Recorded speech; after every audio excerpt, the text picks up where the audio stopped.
Hey everybody, welcome back to HOF College Football's Road Tripping with Jason Watkins, the first edition of this. I just popped into San Antonio, stopped off at Buc-ee's on my way to see my cousin.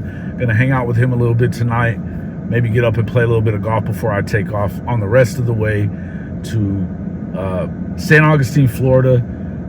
I'll kind of hit you from the road all the way through it.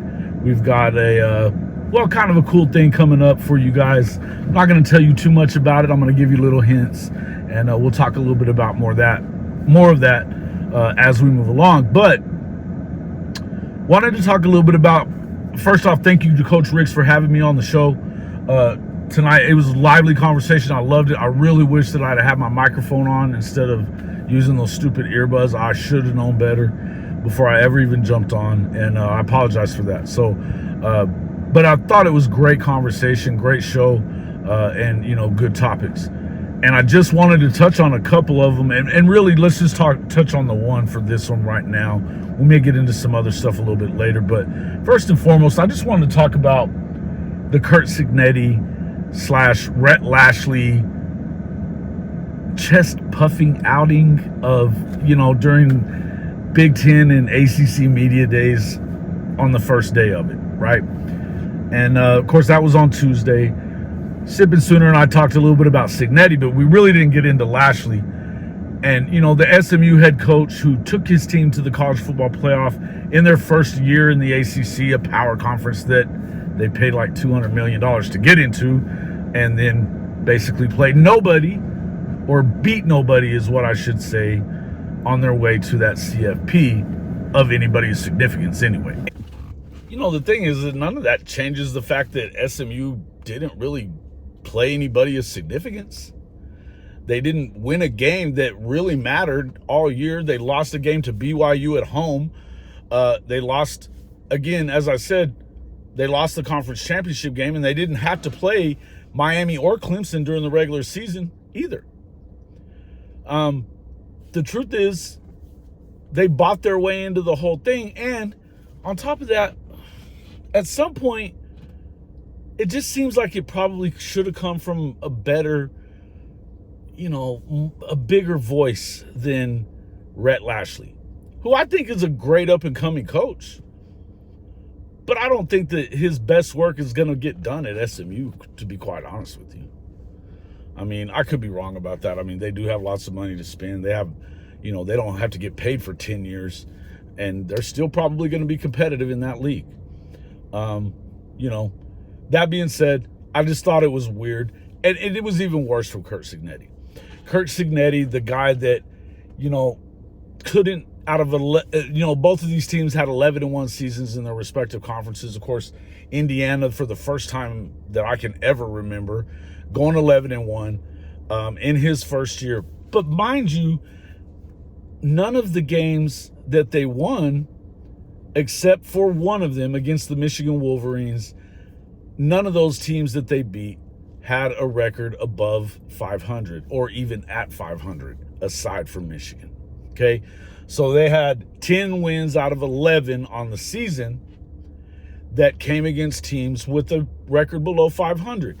When they played a good team, like Ohio State, in the last 3 weeks of the season, they got drug all over that field at the Shoe in Columbus.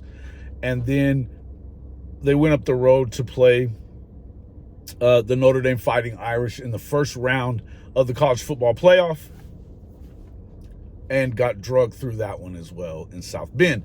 Now, just to be fair on that, they did make it closer than the game seemed. There was no time that Notre Dame was truly in trouble in that game. They destroyed them after Curt Cignetti spent the entire week running his mouth and talking mad shit about how they were going to go and beat the hell out of Notre Dame. Yeah, so they didn't. I think it's easy to argue that neither one of them deserved a spot in the college football playoff. It was a overcorrection for not having Florida State make it in the year before in the 4-team playoff when they were undefeated. Instead, you had one-loss teams from Alabama and, of course, Texas getting in instead. It is what it is on that. I'm not going to rehash that one and tell you what I think. You already know if you watch this show. But that being said, he comes in, tries to explain away why his program, it wasn't started by him, but the powers that be in Indiana had taken Virginia from the ACC, who's a terrible team, but taken them off of their schedule and replaced them with the FCS opponent instead for the next 2 seasons, last year and this year coming up. And that looks pretty weird in view of the fact, and you're seeing all of this stuff going on with the Big Ten, a lot of coaches choosing to get rid of non-conference games against an SEC opponent, for instance, with Nebraska. You saw Ohio State playing, obviously Ohio State's playing Texas this year to open the season, but they didn't really have much of a non-con slate last year. Michigan played Texas last year. Good for them. For the most part, unless you're one of those big-time teams, you didn't. And even Oregon, they played Boise State at the start of the year. Almost lost it, but did win. They're undefeated on the year, at least, though. They went through their conference. They had to play Ohio State, beat them at home. They had a good conference slate. Michigan played a good conference slate. Penn State really didn't, but that's nothing new. They lost to Ohio State one more time. This is a conference that seems to have figured out the algorithm for getting as many teams into the playoff, if we're going to go by quote-unquote merit-based, because they just make sure they have as few losses as possible for their conference teams. I've told you before, I think that they've done a pretty good job, if you're being honest, of protecting their biggest brands from each other during the regular season so as to get more teams into the dance at the end. This is why we're having a conversation about strength of schedule. But what does Curt Cignetti come in and say? He said, well, we just decided to come in and take a page from the book of the SEC, which is bullshit. The SEC, coming into 2025, all 16 teams have a schedule ranked in the top 25 of the entire country.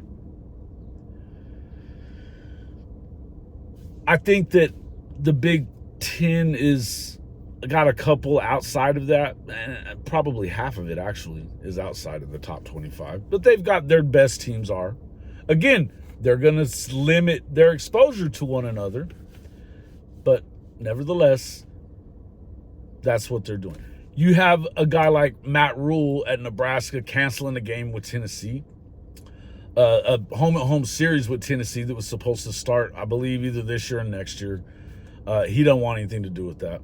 And he's been on the record as saying, why would I subject my team to a loss like that when I have to play this conference schedule that we have to play?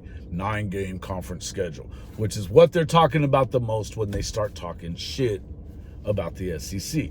Not, of course, the ACC, because they also play an 8-game schedule.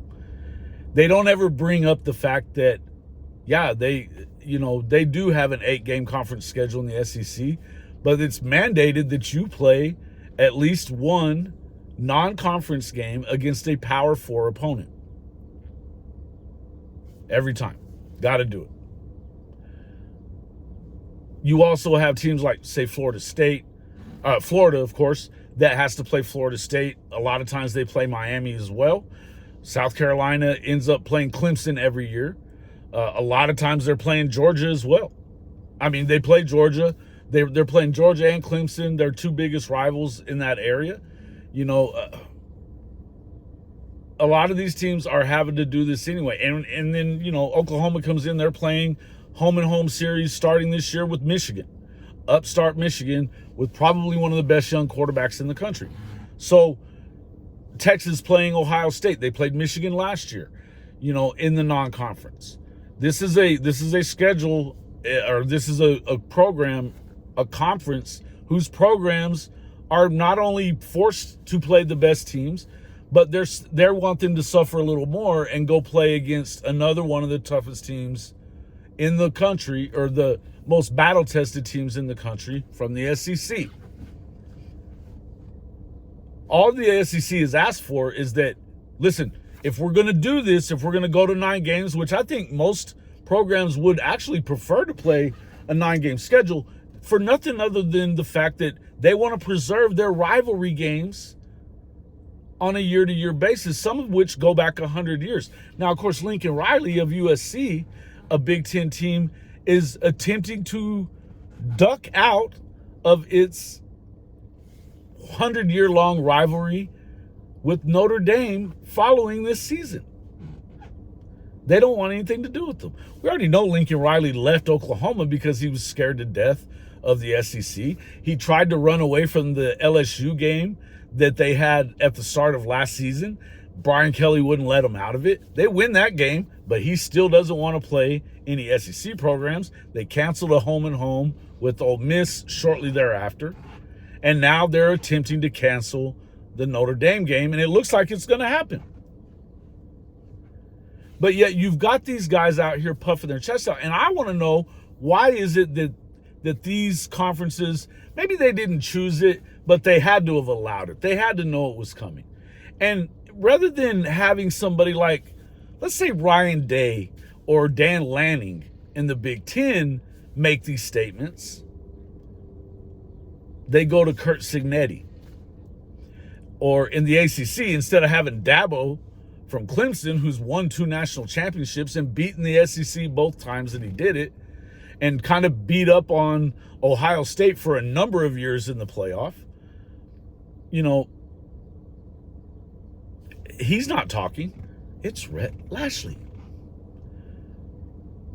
It just seems weird to me. And I would love to say read the room, but I get it that a lot of this is just simply due to the fact that they want to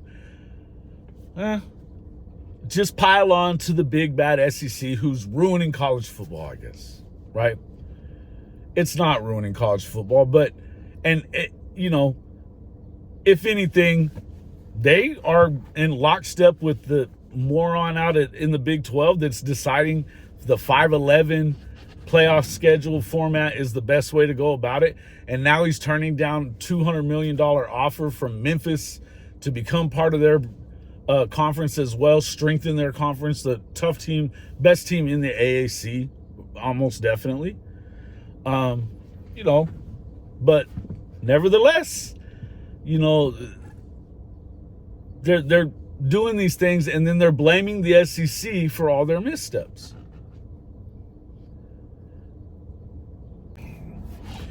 Greg Sankey said something that I thought was pretty smart while at the spring coaches meetings in Destin for the SEC a few weeks ago, or about a month ago, or whatever it was. And he was talking about how he didn't need a lecture from other conferences and their commissioners about what was best for the game of college football when they were looking out for college football's best interest by even agreeing to go to a 12-team playoff that didn't really benefit the SEC. I think a lot of people rolled their eyes at that one, but if you think about it, he wasn't wrong. He wasn't wrong, and let's see why. Go back and look at the first 14 playoffs. There were 13 of them, in which the SEC won all, but the first one, the last one, and the 2 that Clemson got. So 9 of them came from the SEC. Then you also had, a number of other times that you had 2 teams out of 4 coming from the SEC playing in the playoff, in a 14 playoff. If they'd have stuck to the 14 playoff last year, they probably still would have had 2 of the 4. In fact, I would say they definitely would have had 2 of the 4.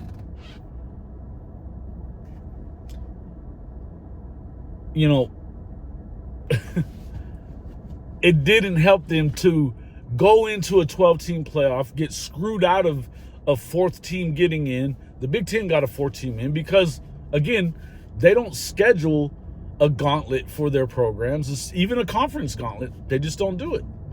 USC is now having its second straight year with a different schedule, mind you, of not having to play on Ohio State.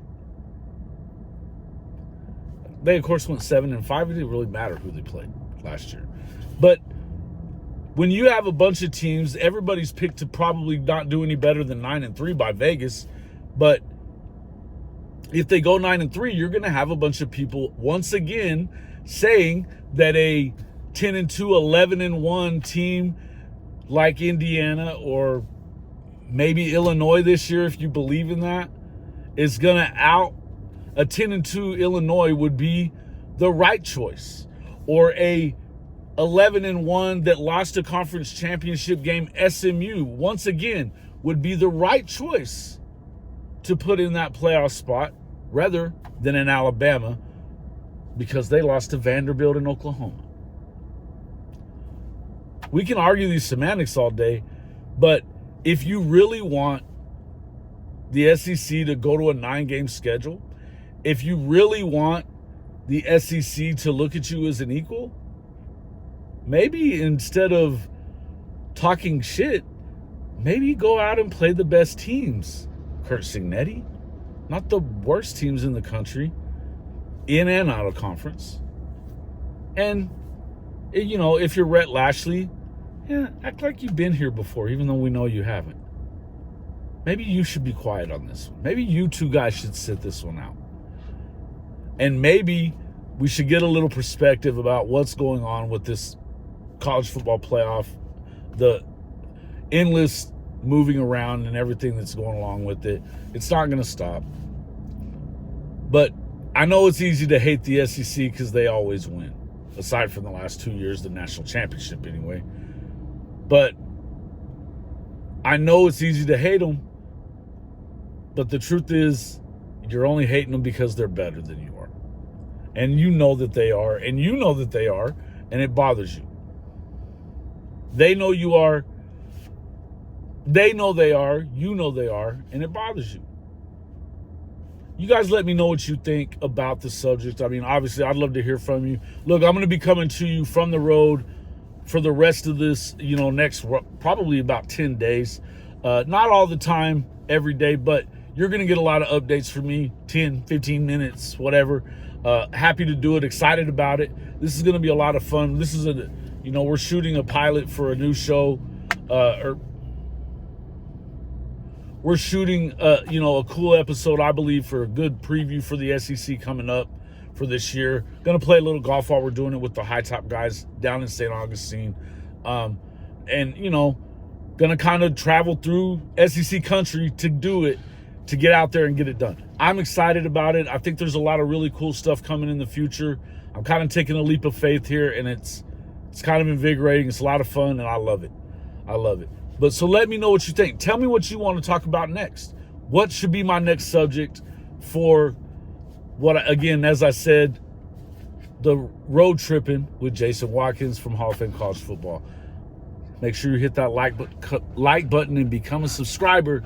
We got a lot of awesome content coming up. We'll see you on the next one.